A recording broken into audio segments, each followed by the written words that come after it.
Hello and welcome to this week's episode of Poke Knowledge, the Halloween special. This week, I'll be reading from one of my all-time favorite creepypastas, Lavender Town Syndrome. So, without further ado, let me begin. During the first few days of the release of Pokemon Red and Green in Japan, back in February 27th, 1996, a peak of deaths appeared in the age group of 10 to 15. The children were usually found dead through suicide, usually by hanging or jumping from heights. However, some were more odd. A few cases recorded children who had begun sawing off their limbs, others sticking their faces inside the oven and choked themselves on their own fist, shoving their own arm down their throat. The few children who were saved before killing themselves showed sporadic behavior. When asked why they were going to hurt themselves, they only answered in a chaotic scream and scratched at their own eyes. When showed what seemed to be the connection to this attitude, the Game Boy, they had no response. But when combined with either Pokemon Red or Green, the screams would continue, and they would do their best to leave the room it located in. This confirmed the authorities' suspicion that the game somehow had a connection to these children and the deaths. It was a strange case, because many children who had the same games did not show this behavior, but only a few. The police had no choice but to pursue this, since they had no other leads. Collecting all the cartridges these children had purchased, they kept them sealed away as strong evidence to look over later. They decided the first thing to do was talk to the programmers themselves. The first person they met was the director of the original games, Satoshi Tajiri. When told about the deaths surrounding his game, he seemed slightly uneasy, but admitted nothing. He led them to the main programmers of the game, the people responsible for the actual content. The detectives met Takanori Uta, one of the main programmers of the games. Unlike Satoshi, he did not seem uneasy, but very kept, explaining that it was impossible to use something like a game to cause such deaths, and also bring up the point that not all the children were affected. He brushed it off as some kind of odd coincidence or mass hysteria.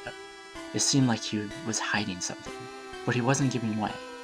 Finally, he did say something interesting. Takanori had heard a rumor going around the music of Lavender Town, one of the locations in the game, had caused some children to go ill. It was only a rumor, no real definite backup, but it was still something to look into. He directed the detectives to Junichi Masuda, the music composer of the series. Masuda had also heard of these rumors, but again said they had no evidence that his music was the cause. Even to prove the point, he played the exact song from the game completely through with no effects to anyone, the detectives nor Masuda himself, feeling anything different or odd. Although, they still had their suspicions of Masuda and the music of Lavender Town, seeing they had reached another dead end. Going back to the cartridges they had seized from the homes of the children, they decided to take a slightly more direct look at the games. They knew it was these games that gave the children the ill effects, so they took extreme caution. Popping in the cartridge and turning on the console, the game screen booted up, the title screen appeared, and the option to continue or create a new game appeared. When they chose to continue the game, stats of the game appeared. They saw the names of the children who had played, usually red or something simple. However, the interesting thing was the time played and the number of Pokemon they owned. On every game, the time was very low and all they had was only the single Pokemon in their inventory.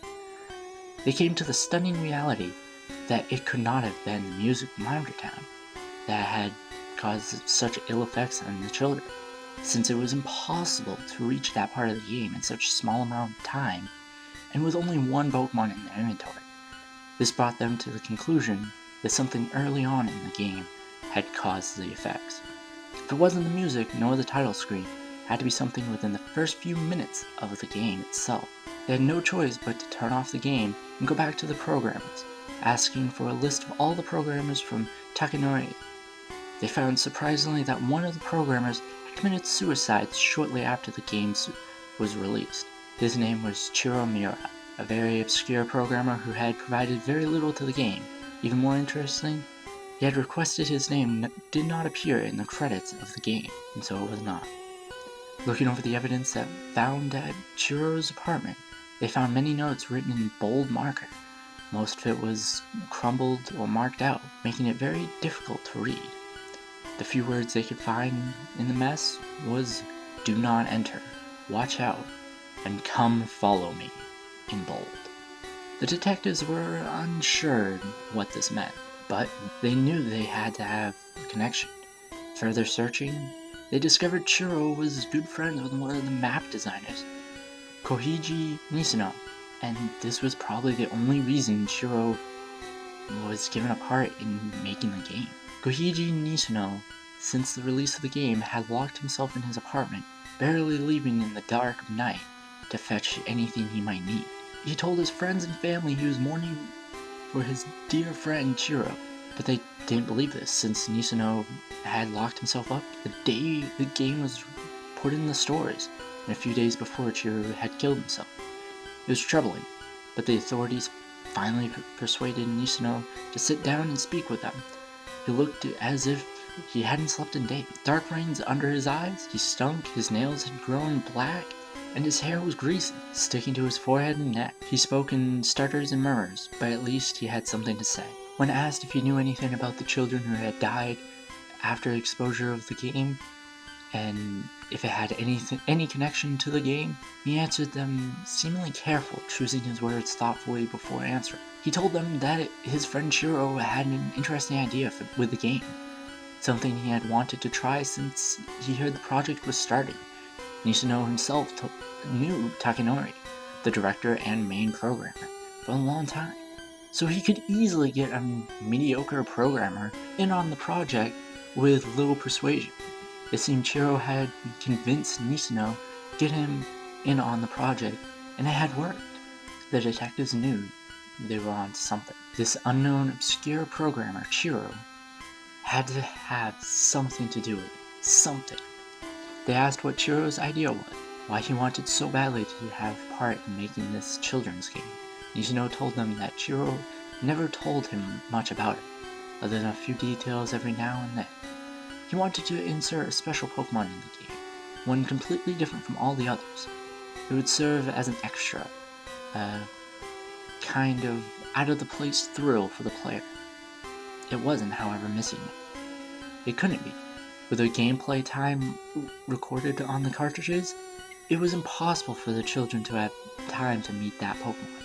Nishino, throughout the entire conversation, seemed to break out even more with every question. The detectives pushed him more and more, searching through his mind for any and every scrap of knowledge this man had on the games and Chihiro and Chihiro's intentions. It was when they asked about the note found in Chihiro's home that he snapped. From under the couch Nishino was sitting on, he whipped out a pistol, pointing it straight at the police while backing away a few steps. Then, just as quickly, he brought the pistol to his face. "Don't follow me," muttered Nishino, as he stuck the pistol in his mouth and pulled the trigger. It was too quick for the police to react. It was done. Nishino had killed himself. Repeating slightly different what was written on one of Chihiro's papers. It seemed all leads had finally died. The team who had created the original game were splitting up, becoming harder to find. It was as if they were keeping a secret. When the police finally managed to talk with anyone who had parts in the game, even the obscure character design or monster designs, it seemed they had nothing of interest to say. Most of them didn't even know Chihiro, and a few who did only seen him once or twice working on the game itself. Throughout all of this, the only confirmation they had was that Chihiro was indeed the one who had worked on the very early parts of the game. It had been a couple months after the original children's suicides, and the death rate had dropped dramatically. It seemed that the game was no longer giving any ill effects to any children. The callback on the games that was planned was cancelled, since seeing the game was no longer harming any children. They had begun to think that maybe Takanori was right, and it was just a very odd coincidence or mass hysteria, until they received the letter. It was given to one of the detectives himself, quite directly out on the street. It was a woman who gave him the note. A very frail, thin, sick-looking thing. She gave him the letter quickly, telling him it was something he needed to see, and without waiting for the response or another word, she disappeared into the crowd. The detective brought it to his office, calling the others in. He brought it out and read it aloud. It was a letter written by Chiro himself, but it wasn't one found at his apartment. They had thoroughly searched and cleared out the place. So whatever this letter had come from, it wasn't kept at his home. It was only signed to be given to Nisuno. It started off quite formal. Hello, how are you? Regards to the family and such. After one or two of these normal paragraphs, they reached a section that requested Nisuno to get him into the game to get him a programming position in Pokemon Red and Green. As the letter continued, the handwriting seemed to grow more jittery. He talked about glorious ideas he had, a way to program something unseen in any game before. He said it would certainly revolutionize not only the gaming industry, but everyone. He went on to say that it was a very simple procedure to program this idea into the game. He did not even have to add any foreign programming, but could use what was already given in the game itself. This would, the detectives agreed, make it impossible to notice any obscurities in the programming itself. It was a perfect way to hide whatever this was. The letter ended abruptly. There was no goodbye, no say hi to the family, no write back, or thank you, nothing like that. It was just his name, written hard in the letter, where the paper almost broke through. It was only his name, Chiro Miura. This was a nail in the coffin for the detectives. They had no more suspicion about the cause. Chiro had programmed something into the early parts of the game, something maddening. To further increase the streak of success, they discovered that the programming team had worked in pairs, even Chiro himself. He had worked with another programmer, Sasuke Tamada. If anyone knew what the secret of this game was, Sasuke Tamada would be the man. This was their final hope for unraveling this mystery, once and for all. They learned Sasuke had provided a lot of programming to the game, and seemed to be an average, good guy and worker. They were easily allowed into his home, a fair place, and they entered his living room where they sat. Sasuke did not sit, however. He stood by the window of the second-story floor, looking out onto the busy street. He was smiling a little. There was no direct witnesses to the event that followed. The only thing from this conversation that remained was found on a voice recorder sitting on the table in front of the two detectives assigned to talk to Sasuke. What follows is unedited recording. Sasuke Tamada, what part did you have in the games Pokemon Red and Green? Asked the first detective. I was a programmer. His voice was light, friendly, almost too friendly. That's all. Am I right in knowing that the programmers working on the game worked in teams? Asked the detective. One could hear the sound of feet moving on the floor slightly. You'd be right, said Sasuke after a moment of silence. And your partner, his name was... The detective was quickly cut off by Sasuke's eerie voice. Chihiro Miura. That was his name. Chihiro Miura. Another silence. It seemed the detectives were a little uneasy about this man. Could you tell us if Miura ever acted strange at all? Any particular behavior you observed while working with him at all? Sasuke answered him. I don't know him that well, really. We didn't meet up frequently. Only every once in a while to trade data. When the entire group was called up for a meeting, that's the only times I really ever saw him. He acted normal, as fair as I could tell. He was a short man. I think it affected his consciousness. He acted weaker than any other man I met. He was willing to do a lot of work to gain recognition. This I do know, I think. Silence. Yes? Asked the detective, pushing him to continue. You think what? I think he was a very weak man. I think he wanted to prove himself regardless of this point. I think he wanted to make himself known for something special. Something that would make people forget about the way he looked. and pay attention to the powerful mind that lay inside his skull. Unfortunately for him, however,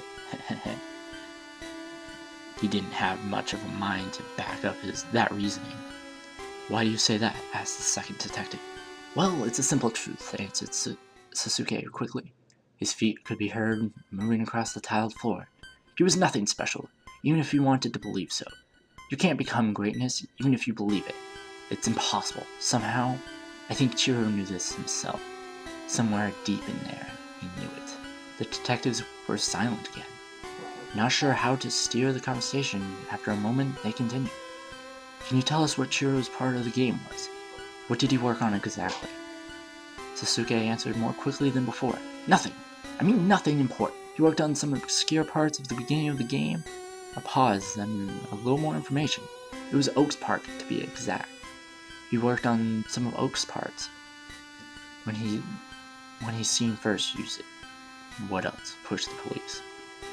They could hear it in Sasuke's voice. He knew something.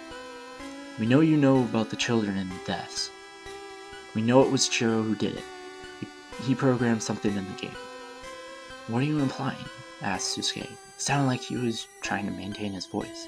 "We're implying that since you were his partner, if you're hiding something from us, then you could just as much be responsible for those children's deaths as Chiro himself." "You can't prove anything," Sasuke shouted. "But tell us what Chiro did to the game," he shouted back. "What I told him to!" Silence. Complete silence. "You want to know, huh?" asked Sasuke finally, breaking the eerie silence, but replacing it with his voice. "You want to know what is this all about? Chiro was an idiot. He'd do anything for a bit of attention. Anything at all. He couldn't program worth a shit either. The only thing he could do, however, was be manipulated. You could tell him what to do, and he'd do it. He wouldn't even question it. He'd do it. Just to hear that thank you when you received the finished project. That was his reasons. That's all he wanted." 2 clicks from the detective's guns could be heard. "I controlled him flawlessly. He's a lot like Takanori. Of course, none of you, but I was the one who brought up the idea of the game. The idea of the entire operation. I just told the fellow what to do, and he followed me without doubt. He knew nothing, just like Chiro." The sound of a window opening could be heard, followed by the detectives. "Don't move or we'll shoot! Let me tell you about a mechanic within the game. No, let me tell you a mechanic in the game," continued Sasuke. His voice was more rushed, but it still held that slyness. "Consider it a hint, alright? If you walk around in a grassy area enough, a Pokemon will appear, and you'll have a chance to go into battle with it. It's a necessary part of the game overall, you see. Step away from the window. He won't warn you again. At the start of the game, you have to walk into the grassy area before Oak appears, and you receive your first Pokemon. Understand me? Under normal circumstances, it was programmed that not even though you're in the grassy area, no Pokemon will spawn. I made it different. I manipulated that Chiro, told him what to put in the program, gave him all the instructions on how to do it, and he did it flawlessly. It's rare, but it can happen. Stepping into the grass, one can spawn." "Sasuke, we don't want to shoot." "Shoot me?" asked Sasuke, laughing at the same time. "Shoot me? You're as dumb as Chiro was. Once he found out the truth, he had to end it. It was his fault after all. He shot himself because of it. If you're so determined to finish that case of yours, if you want to know, play the damn game yourself. Roll the wheel, and who knows, maybe you'll learn the secret for yourself." A shot could be heard, loud enough to distort the audio. Sounds of screaming, murmuring could be heard. The table the recorder was on crashed. Ear-shattering distortions, silence, and laughing. Sasuke was laughing, and then these words. "Come follow me. Come follow me." And then nothing. The recorder continued to record until the tape ran out. There was nothing else on it. The police arrived on the scene quickly, and to their horror they discovered Sasuke and the 2 detectives dead. They had all been shot, but not after struggling. The detectives had been shot multiple times, at least 10 each. before dying after being shot in between the eyes. Sasuke himself had clearly died of 2 shots to his chest, straight through the heart. This game was causing a massacre. At least 100 children were dead. Nisuno, the unexpected friend, dead. Chiro, the manipulated toy, dead. The 2 detectives, dead. And now, even the creator, the cause of this atrocity, Sasuke, dead. This game was stretching far over its original intentions. It was killing anyone and everyone who got involved. The lead detective had decided to put this case away. The man who committed the crime was dead, so there was no longer any reason to continue the case. All evidence, all the cartridges, all the notes, all the letters, they were locked away, kept in the darkness where they belonged. There were talks about the entire thing, small conversations every now and then, but over the years, even those began to fade away. Eventually, the case was only a memory in the minds of who experienced it firsthand. 10 years passed. February 27th, 2006 was the date. The lead detective, the man who locked away the original evidence 10 years previous, was reminded of an awful event that occurred.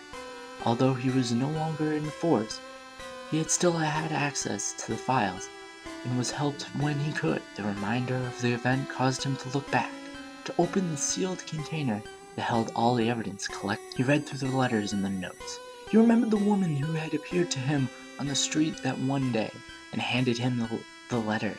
That letter that led to the change of the entire case. He wondered who she was and where she had come from. Perhaps she was Chiro's mother, or maybe Sasuke's. It was far too late to pursue any of this. Far too late. Sealing the container again, he saw a second one directly behind it. Pulling it out, he read the note on top of it. Evidence number 2104A. He opened it and looked inside. Filling the container was exactly 104 Pokemon Red and Green cartridges, each one in perfect condition, untouched since the day they had last checked them 10 years ago. He reached in and pulled one out, Pokemon Red. He hadn't seen one in a long time.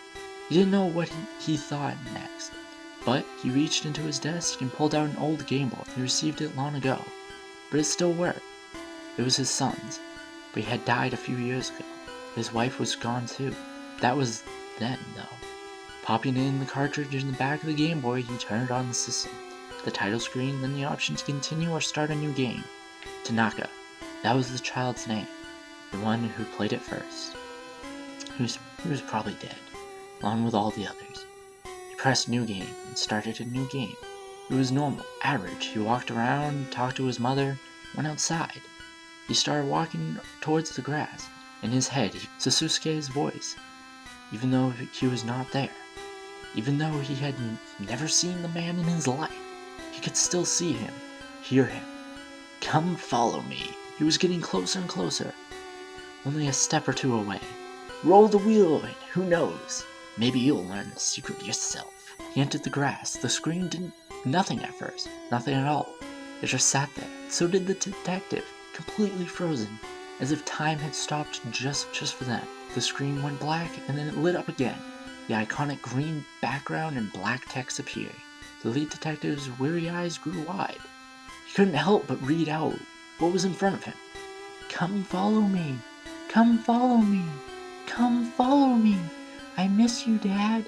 I miss you, my husband. I miss you so much. Tears formed in his eyes, falling down his cheeks. Screens and screens of text appeared, and he rapidly clicked the A button to continue. It was his wife and child. They were speaking to him, calling to him, crying with him. They wanted to see him. They loved him. He loved them. I love you too, muttered the man in a hoarse, scratching voice. Come follow me. Become new again. We want to see you and hold you and be with you forever and ever and ever and ever. And ever and ever. Don't stay away. You can see us too. We miss you. Come follow me. We love you. A black screen. The detective's eyes grew wide, his jaw dropping. The screen lit black, and Oak was leading him out of the grass. Come follow me, said Oak. No! Shouted the man. Dropping the game onto the floor, he quickly fell forward, reaching for it, bringing the screen back to his face. Bring Bring them back! Bring them back to me! The game continued on as usual, not responding to the detective at all. My wife! My child! Listen to me! Bring them back to me, I said! Voices. He heard voices. Hundreds of voices. He turned around from his seat, looked behind him, and standing in his small room were children. Many children. Some had no eyes. Some had rings around their throats. Some were burned all across their body. They were screaming, reaching towards him. Bring back my mommy! Bring back my daddy! Bring back my pets! They all screamed out, reaching for the game. Their mouths gaped with horror and pain. I don't want them to go away. Bring them back to me. Bring them back to me. No, shouted the detective. It's mine. My family is here. Don't touch it. Horror was across his face. Come follow me, said a voice. The lead detective looked over, and in the corner of his room, next to an old desk, was Sasuke. He stood in the corner, tall, handsome, clean.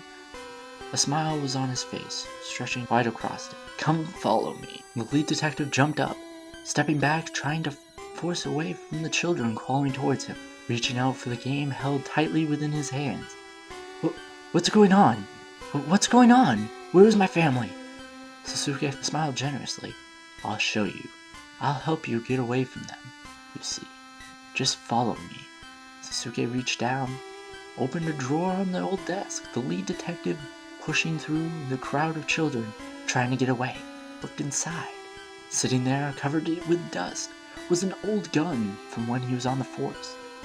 He had not used that gun in many years and had put it away, not wanting to remember the things he had to do with it.